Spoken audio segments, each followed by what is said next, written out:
नमस्कार। आज हम ब्रह्मा पुराण के पन्नों में थोड़ा उतरते हैं और सृष्टि की जो बिल्कुल शुरुआती कहानी है उस पे जरा गहराई से बात करेंगे। हाँ, मतलब ये जानना कि जब ब्रह्मा जी ने रचना शुरू की तो हुआ क्या था सबसे पहले। बिल्कुल।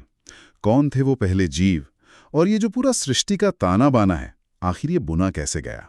हमारे पास जो स्रोत है वो ब्रह्मा पुराण के ही अंश है, और खासतौर पर वो हिस्से जो ब्रह्मा जी की शुरुआती रचनाओं और उनके मानस पुत्रों पर बात करते हैं। हाँ, और कोशिश यही रहेगी कि ये जो थोड़ा जटिल विषय है इसे एकदम आसान भाषा में समझें, पर गहराई से।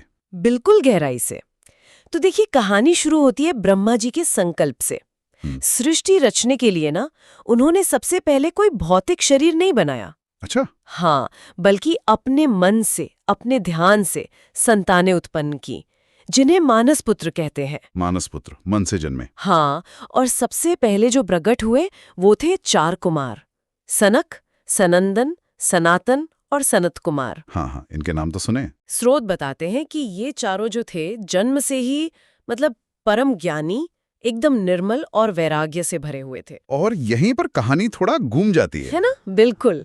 ये चारों कुमार इतने आत्मलीन थे, इतने ज्ञान में डूबे हुए कि उन्होंने सृष्टि के काम में मतलब वंश बढ़ाने में हिस्सा लेने से साफ मना कर दिया। अरे, मतलब उन्होंने कहा कि हम इस सब में नहीं पड़ेंगे। हाँ, उनका था कि भाई हम तो केवल ज्ञान और मोक्ष के मार्ग पर चलेंगे, हमें ये सृष्टि वगैरह नहीं करनी। अच्छा, तो ब्रह्मा जी की पहली कोशिश एक तरह से सफल नहीं हुई। हाँ, मतलब जिस उद्देश्य से रचना की थी वो तो पूरा नहीं हुआ।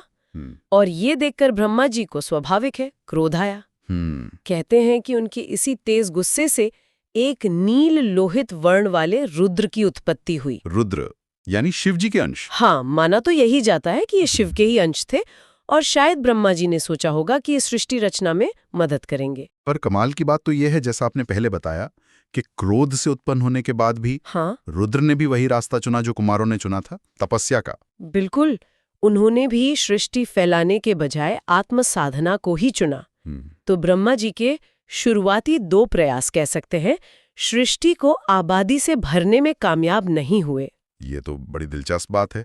मतलब पहले ज्ञान और वैराग्य, फिर क्रोध से उत्पत्ति, और वो भी वैराग्य में। हाँ, तो इस अनुभव के बाद ब्रह्मा जी ने सृष्टि को आगे बढ़ाने के लिए फिर से संकल्प किया, और इस बार 10 और मानस पुत्रों की रचना की। अच्छा, ये वो 10 ऋषि हैं जिनका हम अक्सर जिक्र सुनते हैं। हाँ, वही 10 महान ऋषि, मरीचि, अत्रि, अंगिरा, पुलस्त्य, पुलाह, कृतु, वशिष्ठ, भृगु, नारद और दक्ष। ये राम तो जाने पहचाने। और यही 10 ऋषि जो थे वो सृष्टि के विस्तार की नींव बने। हाँ, इनको हम एक तरह से सृष्टि का प्रोग्राम मैनेजर कह सकते हैं क्या? मतलब इन्होंने ही आगे का काम संभाला। हाँ, बिल्कुल कह सकते हैं। इन्होंने ही आगे चलकर सृष्टि के अलग-अलग पहलुओं को संभाला। जैसे आपने मरीचि ऋषि का नाम लिया, उनके पुत्र हुए कश्यप। और कश्यप ऋषि से तो देवताओं और असुरों समेत कितनी ही प्रजातियों का विस्तार हुआ। हाँ, कश्यप ऋषि का तो बहुत नाम आता है। फिर जैसे पुलस्त्य ऋषि हैं, उनका वंश आगे चलकर राक्षसों से जुड़ा। रावण के दादा थे वो। अच्छा। वशिष्ठ जी तो ज्ञान और धर्म के प्रतीक बने, आगे चलकर भगवान राम के कुलगुरु भी हुए। और दक्ष, वो तो प्रजापति कहलाए। जी हाँ, दक्ष प्रजापति। उन्होंने प्रजा को बढ़ाने में मुख्य भूमिका निभाई। और नारद जी तो खैर, वो तो तीनों लोकों के संवाददाता बन गए। हाँ बिल्कुल, संवाद और सूचना के वाहक। तो मतलब इन 10 ऋषियों और फिर उनकी संतानों से ही वो सब बना जो हम आज देखते हैं। देवता, दानव, गंधर्व, मनुष्य, पशु पक्षी, एकदम सही। इन्हीं 10 मानस पुत्रों और फिर उनकी संतानों के जरिए ही ये सब अस्तित्व में आया। देवता, दानव, गंधर्व, यक्ष, राक्षस, किन्नर, मनुष्य, पशु पक्षी, पेड़ पौधे, पानी में रहने वाले, हवा में उड़ने वाले। सृष्टि का जो पूरा विस्तार है वो इन्हीं आदि ऋषियों के वंश से हुआ। और इसमें जैसे आपने कहा, कश्यप ऋषि का योगदान बहुत ही महत्वपूर्ण माना जाता है। हाँ, मरीचि के पुत्र कश्यप। पुराणों के अनुसार तो पृथ्वी की ज्यादातर प्रजातियों की उत्पत्ति कश्यप ऋषि और उनकी अलग-अलग पत्नियों से ही मानी जाती है। वाह, मतलब वो एक तरह से सृष्टि के मुख्य स्रोत बन गए। हाँ, बिल्कुल।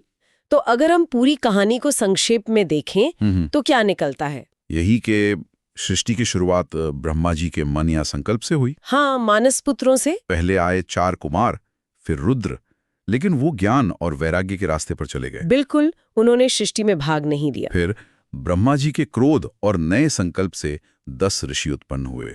श्रोत में एक बात सोचने लायक भी है आखिर में, कौन सी?